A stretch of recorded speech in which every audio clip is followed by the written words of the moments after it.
राधे कृष्ण आप सभी को। आमल की एकादशी व्रत कथा।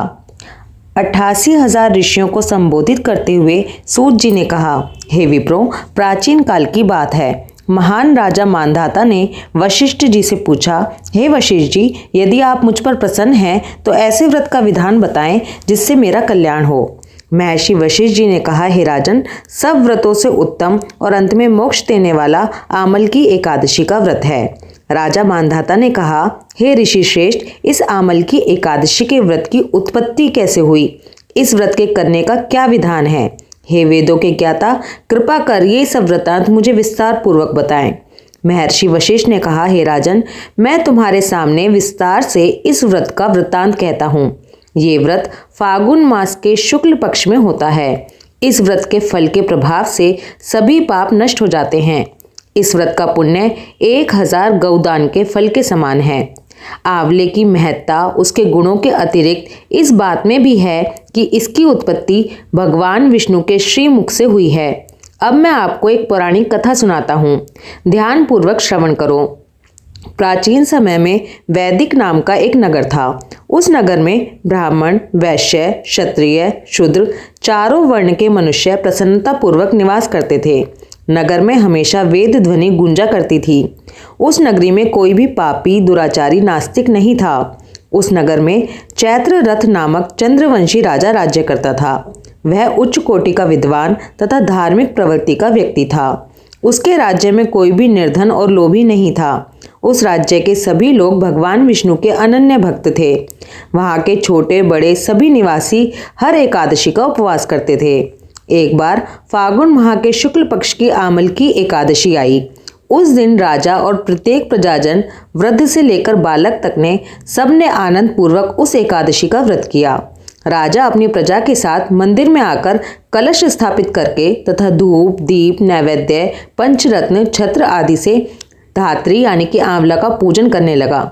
वे सभी धात्री की इस प्रकार स्तुति करने लगे, हे धात्री, आप ब्रह्म स्वरूपा हैं। आप ब्रह्मा जी द्वारा उत्पन्न हो तथा सभी पापों को नष्ट करने वाली हो। आपको नमस्कार है।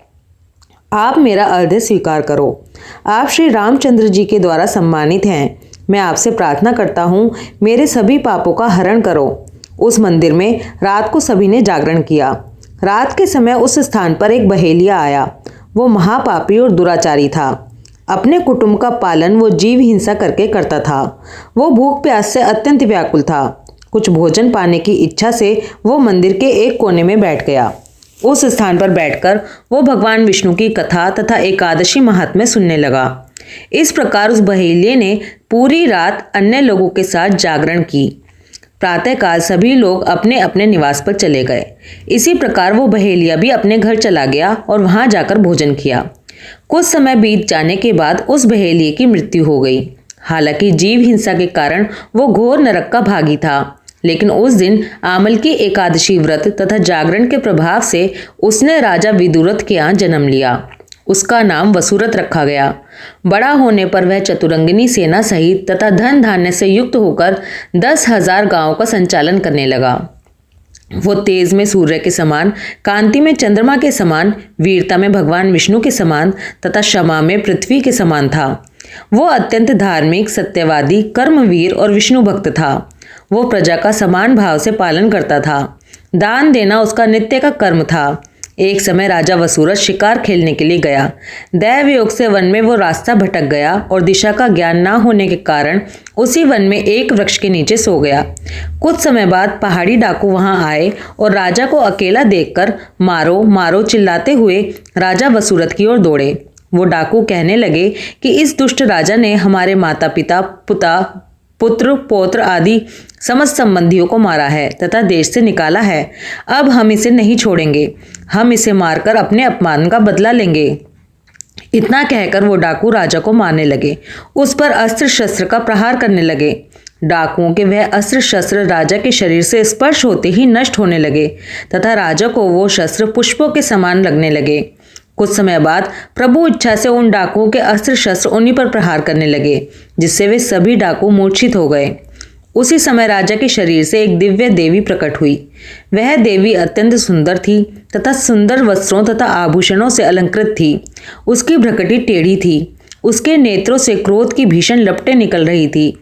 उस समय वे लपटें काल के समान प्रतीत हो रही थी। उसने देखते ही देखते उन सभी डाकुओं का समूल नाश कर दिया। नींद से उठने पर राजा ने वहां अनेक डाकुओं को मृत पड़ा देखा। वो सोचने लगा कि इन्हें किसने मारा, इस वन में कौन मेरा ऐसा हितैषी है। राजा वसूरत ऐसा विचार कर ही रहा था कि उसी समय आकाशवाणी हुई, हे राजन, इस संसार में भगवान विष्णु के अतिरिक्त तेरी रक्षा कौन कर सकता है। इस आकाशवाणी को सुनकर राजन ने भगवान विष्णु को याद कर उन्हें प्रणाम किया और इसके बाद अपने नगर को वापस आ गया और सुखपूर्वक राज्य करने लगा। महर्षि वशिष्ठ ने कहा, हे राजन, ये सब आमल की एकादशी के व्रत का प्रभाव था। जो मनुष्य एक भी आमल की एकादशी का व्रत करता है वह प्रत्येक कार्य में सफल होता है और अंत में वैकुंठ धाम को पाता है। भगवान श्रीहरि की शक्ति हमारे सभी कष्टों को हरती है।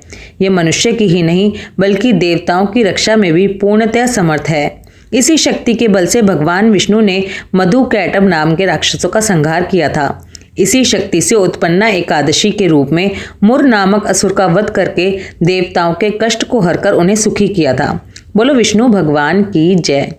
एकादशी मैया की जय। शक्ति स्वरूपा की जय। एकादशी व्रत महात्म्य कथा समाप्त। ओम नमो भगवते वासुदेवाय। राधे कृष्णा।